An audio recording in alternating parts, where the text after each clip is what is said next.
প্রকৃতিতে বইছে শীতের হাওয়া। বাংলার গ্রামগঞ্জে শীত মানে পিঠাপুলির মৌসুম, যার অবিচ্ছেদ্য অংশ খেজুরের রস ও গুড়। রস সংগ্রহের আগে তাই খেজুর গাছের পরিচর্যায় ব্যস্ত সময় পার করছেন গাছিরা। নড়াইলে খেজুরের রস সংগ্রহে নিপুণ হাতে খেজুর গাছের পরিচর্যা করছেন গাছিরা।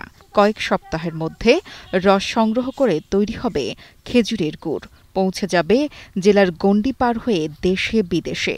গ্রামের ঘরে ঘরে ধুম পড়বে নলেন গুড়ের সাথে বাহারি পিঠার স্বাদ।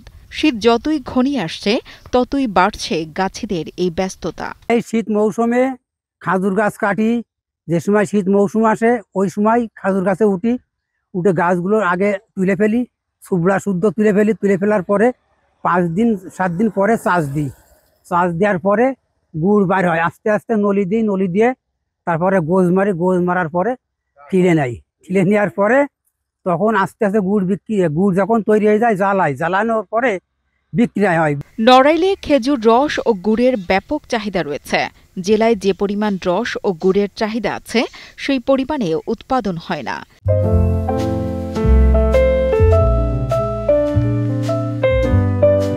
কাঁচা রস কিনতে বিভিন্ন জায়গা থেকে গাছতলায় ভিড় করেন ক্রেতারা। আমাদের রসের যে চাহিদা, তাতে রস দিয়ে পারে না। বহুত এলাকার থেকে লোকজন আসে, তাদের এসে ফিরে যায়, রস পায় না। কারণ আমাদের 5 টিলের রস হয়, খদ্দের হলো 10 টিলের, কিন্তু রস তো দিতে পারে না। তাদের চাহিদা আসলে পূরণ হয় না। নড়াইল থেকে তুলরামপুর, ভাঙড়ো, হাইতেড়া, গুয়োখোলা চারিপাশের লোকজন আসে, তারা এসে কিন্তু ফেরত যায়। তাদের রস আমরা দিতে পারি না, আসলে গাছপালা নাই। প্রতি বছর কমছে খেজুর গাছ। এতে জেলায় খেজুর গাছের রস ও গুড়ের উৎপাদনের সংখ্যা কমে যাওয়ার শঙ্কা গাছিদের। এখনই নতুন করে গাছ লাগানোর উদ্যোগ না নিলে হারিয়ে যেতে পারে নড়াইলের ঐতিহ্যবাহী খেজুর রস ও গুড়। যেভাবে গাছগুলো ইটির ভাটার জন্য সব কাটে কুটে নিয়ে যাচ্ছে, তাই এভাবে নিয়ে গেলে পারে আগামীতে আমরা আর গুড় বানাতে পারবো না, গুড়ের চাহিদাও থাকবে না, মানুষজন আর গুড় খাতে পারবে না। খাজুর গাছ কম, আগে বেশি ছিল, এখন কম। এখন কাটায় খুব কষ্ট হচ্ছে, এখন পাওয়া যাচ্ছে না, খুব কষ্ট করে কাটতে হয়। আগে তা ছিল না, আগে বাগান ছিল, কাটতে সুবিধা হয়েছে। গুড়ের দাম কম ছিল, কম থাকলেও আরাম ছিল, কিন্তু এখন দাম বেশি হলো, কষ্ট। নিরাপদ ও স্বাস্থ্যসম্মত উপায়ে রস সংগ্রহে গাছিদের সচেতন করতে উদ্যোগ নেওয়া হয়েছে। ভোক্তারা যাতে এই শীতে নিরাপদ ও স্বাস্থ্যকর খেজুরের গুড়ের স্বাদ নিতে পারে সে বিষয়ে সজাগ রয়েছে কৃষি বিভাগ।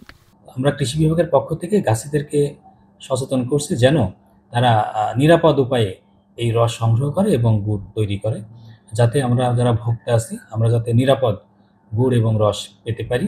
এ ব্যাপারে তাদেরকে নিয়মিত সচেতন করছে। আমাদের উপসহকারী কৃষি অফিসাররাও তাদেরকে সচেতন করছে যেন জনগণ যেন এই পুষ্টিকর এবং সুস্বাদু রস এবং গুড় নিরাপদে খেতে পারে। কৃষি বিভাগের তথ্য অনুযায়ী জেলায় 23,550টি খেজুর গাছ রয়েছে, যা থেকে 354 মেট্রিক টন খেজুরের রস সংগ্রহের লক্ষ্যমাত্রা ধরা হয়েছে, যে রস থেকে 53 মেট্রিক টন গুড় উৎপাদন হবে। কৃপা বিশ্বাসের পাঠানো তথ্য ও ভিডিও চিত্রে ডেস্ক রিপোর্ট, কালের কণ্ঠ।